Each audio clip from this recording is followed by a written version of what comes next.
Good morning, students. As you can see, we are starting Unit 3, and the topic for this unit is Make Future Plans. The themes for this unit are right here in this box. I will read them to you now, so listen and follow along. By the end of this unit, I will learn to: Number 1, describe my future plans. Number 2, use the simple future and the future progressive tenses. And the last one, listen for the author's purpose. All right, so these are the themes. Esas son las temas para esta unidad. So, let's get started. Number 1, get ready. What are the pros and cons of making big plans for the future?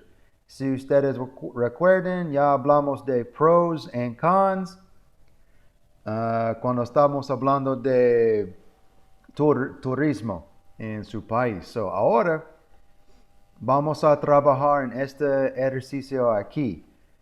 So, no tenemos audio, lo siento, so voy a leer. Cuando estoy leyendo, ustedes necesitan seguir y leer.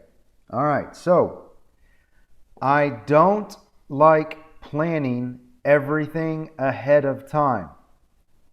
I like to go with the flow. My friend Dennis thinks I'm too lazy to organize in advance.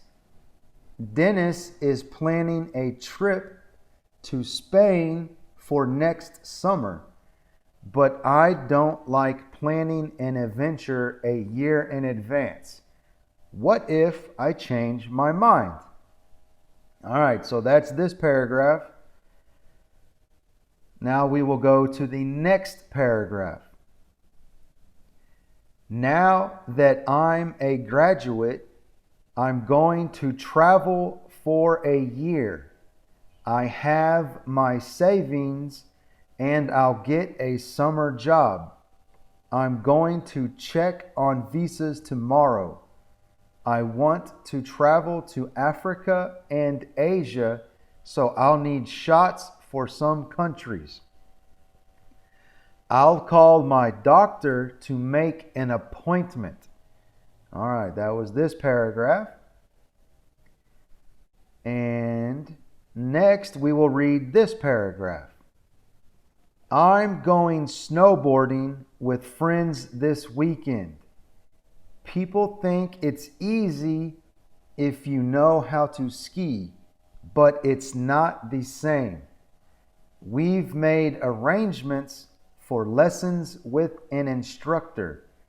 I love the challenge of learning new skills. All right, so which photo do you think is this one? This paragraph right here. It says, I'm going snowboarding. This picture is number 1. Ken is number 1, snowboarding.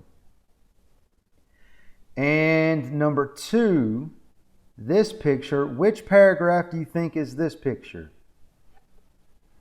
Do you think it's Brian or do you think it's Jorgen? If you said Brian, you are correct because he is talking to his friend Dennis right here. Very good.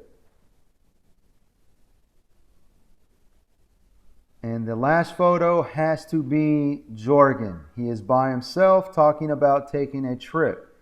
So this is number 2, this is number 3, and this is number 1. So make sure to practice.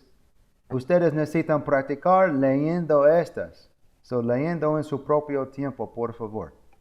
Ahora vamos a mover el próximo ejercicio. All right. So, exercise B. Read these sentences and circle T for true or F for false. Correct the false statements.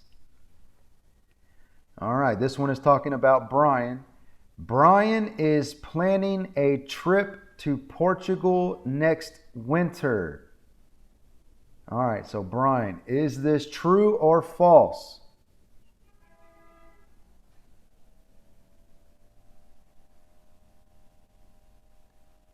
All right, this would be false. Es falso porque no sabemos lo que él va a planear porque él no te gusta planear nada. So, este es falso. Number 2, all the speakers plan everything in advance. All the speakers plan everything in advance. Is true or false? ¿Qué piensas? Es falso. Él no te gusta planear. So, all the speakers do not plan everything in advance. Do not aquí. Number 3, Ken is going to fly to New York. ¿Es cierto or falso? True or false?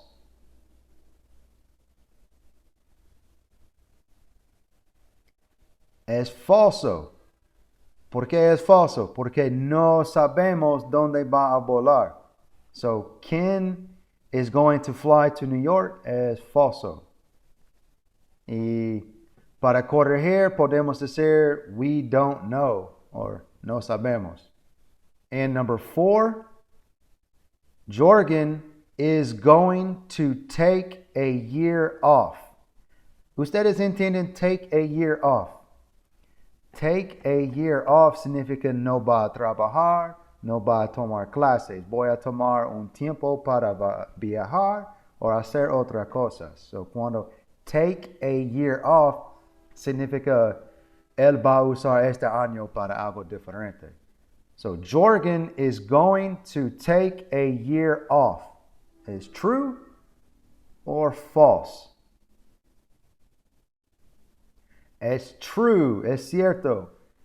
Now that I'm a graduate, I'm going to travel for a year. I have my savings. Savings es dinero que él estaba ahorrando. So, esto es cierto. All right, so eso es todo para página 20. Por favor, si necesitas practicar, ustedes deben leer estas en su propio tiempo. So, muchas gracias por seguir y espero que ustedes están bien. Muchas gracias. Adiós.